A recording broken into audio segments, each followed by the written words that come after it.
it right you've got the manager without Ollie Clark for a number of games? Yeah, yellow card.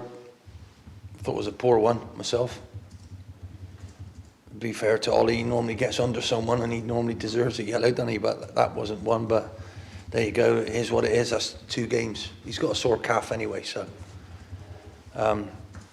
he probably wouldn't have made it this Tuesday anyway. So, but there you go. That's life. You're now at a point where you're much more confident that you won't suffer too much without his leadership on the pitch compared to, say, earlier in the season. He'll still be sorely missed because of the personality that he is and the strength that he gives the other ones around him. But everybody's in a much better place now.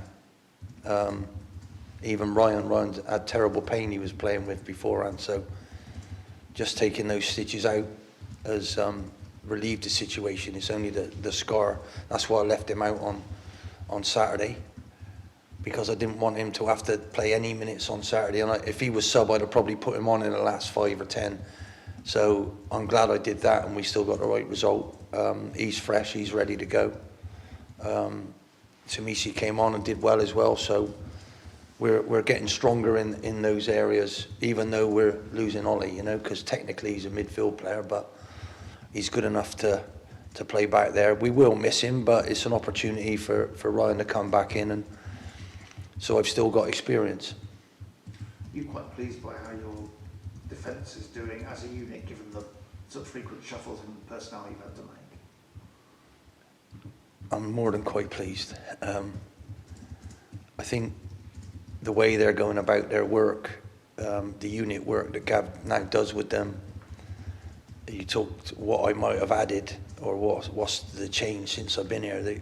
They've done some individual and unit work with Gavin, which wasn't happening before, and so I've utilised his skill set. Biggie's been absolutely outstanding.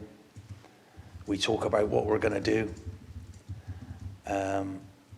We talk about the opposition. We talk about where we are as a group now, and we try and utilise all of that. So a lot of that work has been the attention to detail, but that detail was there before us. The way the lads are picking it up and remembering it and doing it, and they've got different values now, I think, and I think the senior lads that I've added have made a huge difference to the other senior lads, and they're all acting in the right way now, in my opinion. So, just for example, Tom Nichols, thought he was outstanding on Saturday. We've got 20 points out of 27. We've lost 1 and drew 2 since he's been here, and that's it. We've won all the rest. I think that's 9 games. So, and he hasn't scored yet. It doesn't matter what he does for us and what he says in the dressing room and what he brings to that team without the ball and with it is excellent. So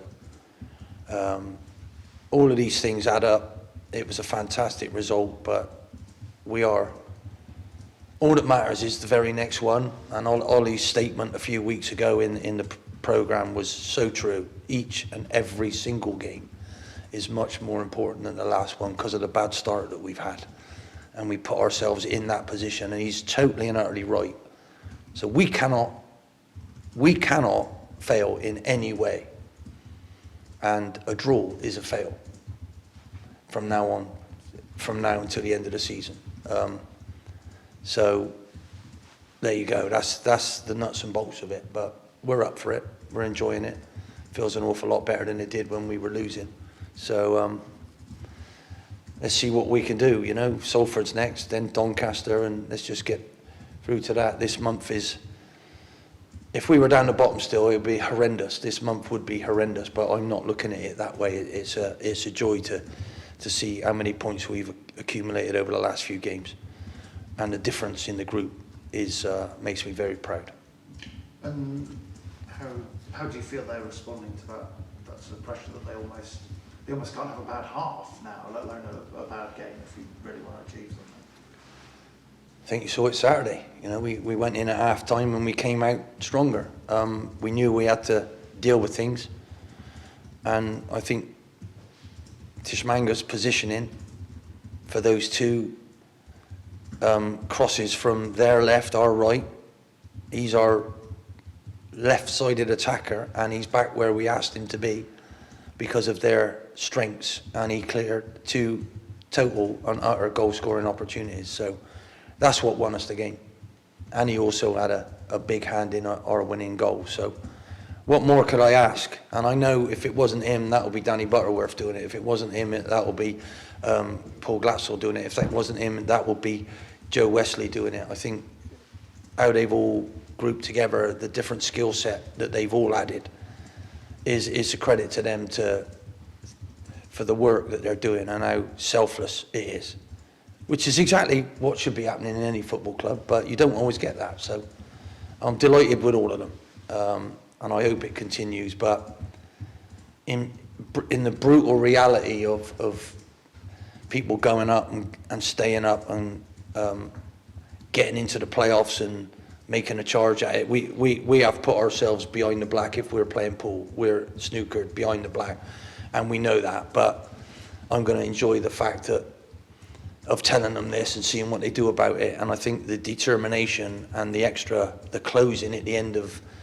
Saturday's game was much more like, I want to stop someone getting in. Unlike Port Vale, we went too deep, we went the wrong way. We're learning all the time, so we need to, but it just bodes well for the future, I think. That's the best way to put it. So watching it look like some of the players have absolutely run themselves into the ground at Walsall. So what do you do for rest and recovery, and how perhaps has that really sort of changed for you as a manager with the different advice you get? No, I know much more about Saturday. I think Tom Nichols did nearly his best for us. He's done nearly 12k. He couldn't have done that when he first came here. He had no minutes in his legs. We've managed to top him up without injuring him. I did risk him at one time. There was all the science staff came to me and said, I don't think you could play him. I said, I think I need to, so I'm going to. And luckily we managed to get the right result in that game and leave him out and put him sub, and then still win the next one by bringing him on. So I told him I wouldn't do that again, but at the end of the day, they've hit me with it. I'm enjoying asking them questions about, is there any risks to whoever's left. Ollie would have obviously been in that anyway because of his calves, how tight they got. But it's all working very well, and it's not just this game I got to think about. It's also the next one, Saturday, Tuesday, Saturday. We haven't had that for a few weeks. We almost needed a break. Other people caught up with games, so we're in a much more realistic position in the league. Other people still have games in hand on us, but we're in a much more realistic position as to where I believe we should be. But our form is as good as anybody's, so is there any reason that's going to stop? Only if we let it, in my opinion. It's not about the opposition. We've proved on Saturday, if we can match it, if we stand up toe to toe with them, we'll play their game, we'll put our game onto them and see. We didn't have to go to a 5 until the last 5 minutes, so I just wanted to try and make sure of that. So, I'm not sure we could have done that even a few months ago when we went to Notts County. But we're going to be tested. Salford are a different setup to Doncaster. Obviously we're on a right roll at home. Let's hope we can keep that going, but it's more about momentum, and it's more about sharing out that responsibility, and I am a lucky man at the moment. I think I can make 5 or 6 changes if I want, and I don't think I'll disrupt our momentum. I honestly don't think I would. So that's credit to all of them. Does that sort of make it a lot easier for you in terms of giving players the sort of rest that the medical staff might suggest they need, compared to sort of, demanding perhaps back at the start of your career, people would sort of kind of strap themselves up and get on with it, if you know what I mean? I come from an era where you would, if your manager wanted you to, you'd run through a brick wall or a steel bin straight for him, smash, without any doors, So I realise that this is so-called a different era, but I demand the same things from I treat people how I was treated as I grew up. I had a bit more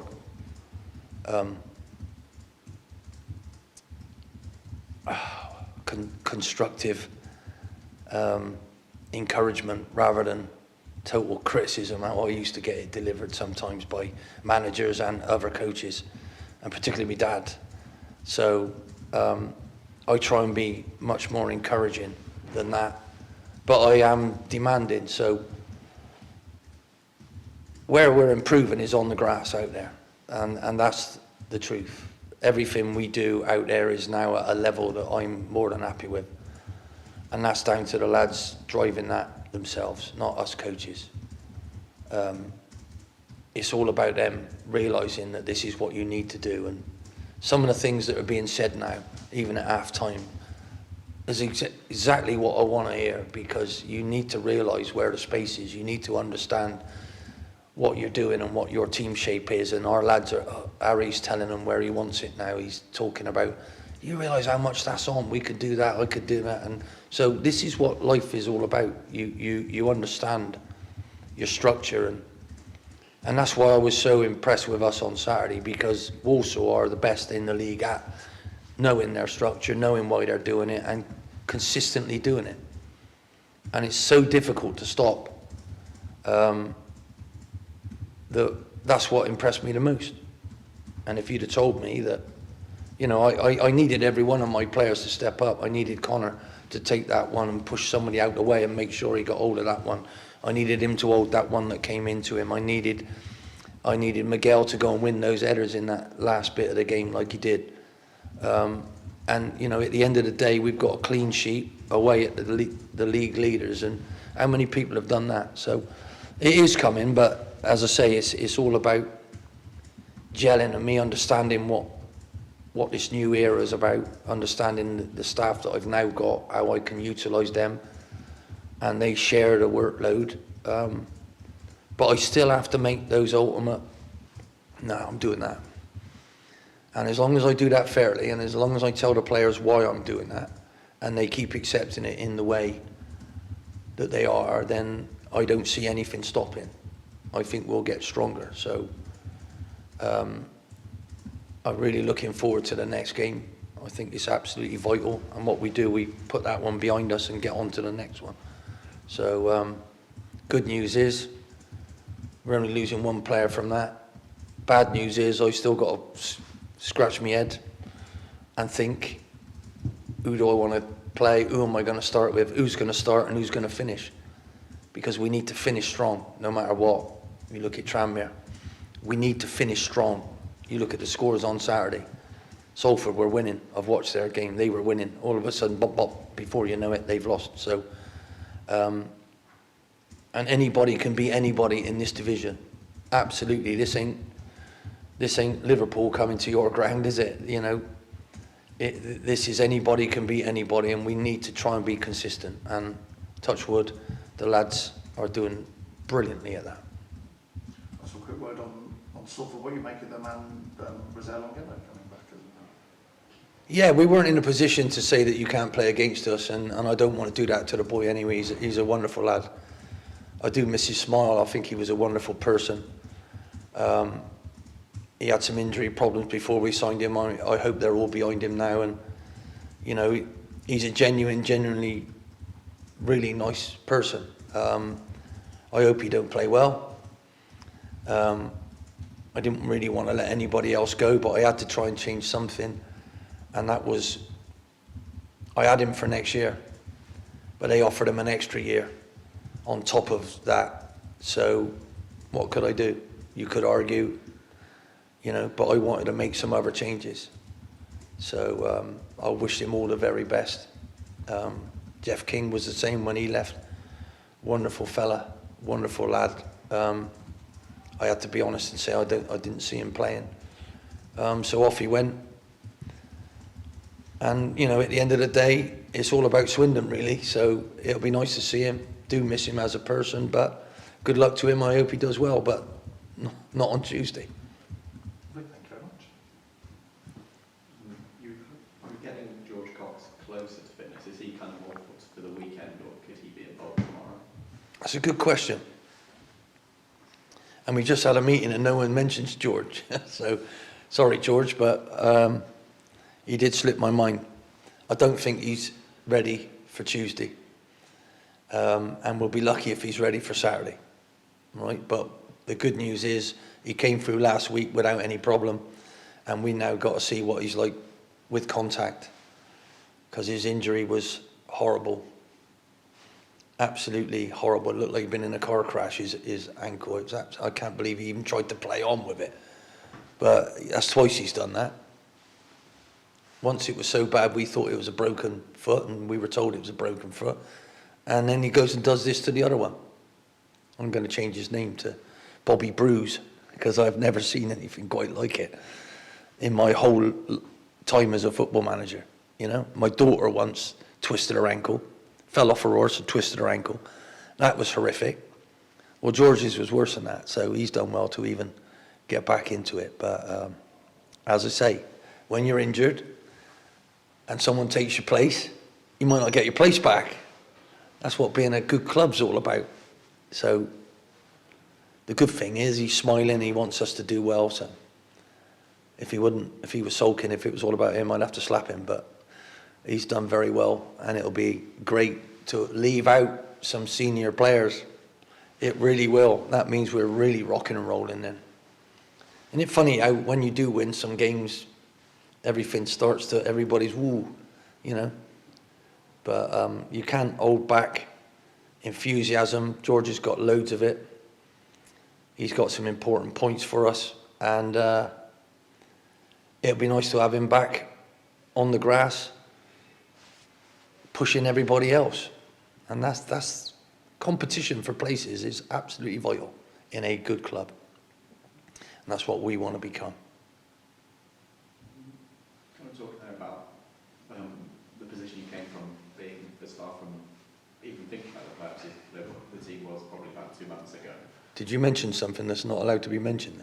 Apologies. But do you quite enjoy the kind of motivational tool of being able to put the pressure on those teams above, like you kind of said was the goal?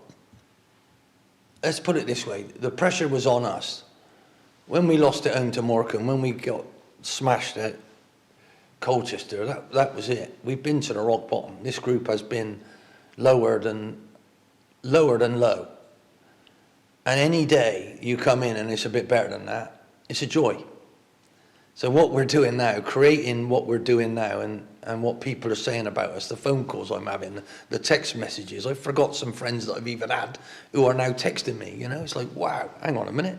Where were you when we weren't doing very well, you know? But it's amazing how people notice it. You know, I was in the gym this morning and, oh, what about you? You beat the top of the league. Well, calm down. Do you know what I mean? But it's nice. You feel better about yourself. So life's about an environment. And it's how you feel every day. And you've got to try and enjoy this time that you've got in the world. So at this minute in time, I'm sure the lads wouldn't want to be anywhere else. And however many, yes, I wish we had 20 games left. I do. And I wish we had this gap that we've got now, because it'd be a lot easier then. But I don't care. What I'm saying is, this is it. Let's go and do it. Let's go and see where we can be next week. And I'm enjoying the pressure that they're handling by me putting it on them. And do you know what? I wouldn't be disappointed if it goes wrong, providing we've worked our socks off like we did on Saturday. We could have lost that. Those 2 crosses into the far post, they could have beat us 2-1. Would I have still been as happy as I am today? Probably, yeah, because of the performance. On a dodgy pitch, and let's face it, that was horrendous. That pitch was awful. It was sprayed green. There was already a braille of grass on there. And he's just sprinkled some outer pigeons on there every minute. There must be 1,000 pigeons on there eating all that grass seed. But we managed to deal with that. They were used to it. We weren't. So full credit to the lads. I said to them at half time, you have to make sure your first touch, don't just hit it, make sure your first touch kills it dead. And I think there was one where Gav killed Kenny in the second half. I could see his concentration, and he brought it down, and then we played, and we had a wonderful move after that. That's the difference. I can pick on these tiny little bits and pieces instead of worrying about, hang on, are they going to fold? Are they going to, oh, here's a corner, what's going to happen? It don't look like that anymore. The strength that they're showing, how aggressive they are. It's togetherness. It's wonderful to see. But I'm not naive to know that there might be one game where they can't produce it, but I'm going to try and help them by not being scared to change 5 or 6 of them and put the other ones in who are training so well. They are out training the ones that I'm picking without moaning. So I got every chance to actually, I'll let you in on a secret. The other day I picked Danny Butterworth, and then I totally changed my mind. Cabs, you're playing. He scored us the winner. And Butts didn't moan. And he asked me, why did you, I was a bit upset. I said, don't care. My gut feeling was, hang on a minute. So that's what I can do with these lot at the minute. When I first came in, oh my God, how selfish were they? The most selfish group I've ever seen in my life. They weren't even a group, let's be perfectly honest. Ollie gave them 0 out of 10. 0 out of 10 for a group, and I gave him 0 out of 10 because they hadn't phoned Pharrell to ask him about a horrendous injury that was caused by him just running. So life's about caring and feeling, and what I'm really proud of is every one of our fans who comes every week.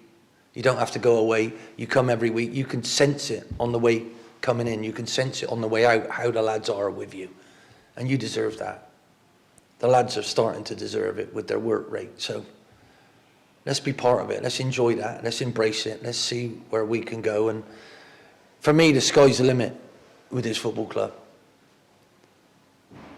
You shoot at the stars, you might hit the moon. That's where we are. So, and it might take one to burst our bubble, but it ain't going to burst mine. I know how well they've done. I know how far they've come, and I know what they've still got in them. But, you know, let's just keep going. How many serves are left? If it's a tennis match and a tennis tournament, how many serves are left? So how many might we hit the net with? But hang on a minute. It's all about the next one, you know? So really enjoying the fact that they're enjoying every step of the way. And they're earning things. They're earning days off. They're earning trips. They're going to Cheltenham because I've given them a little come on.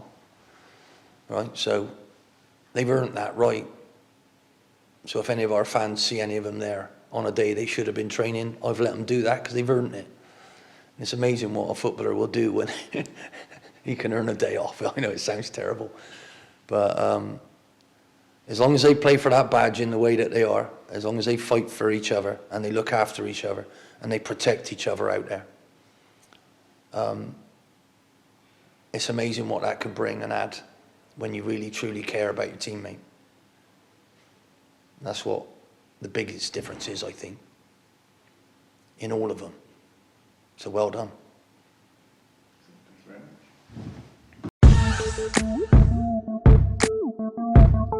much.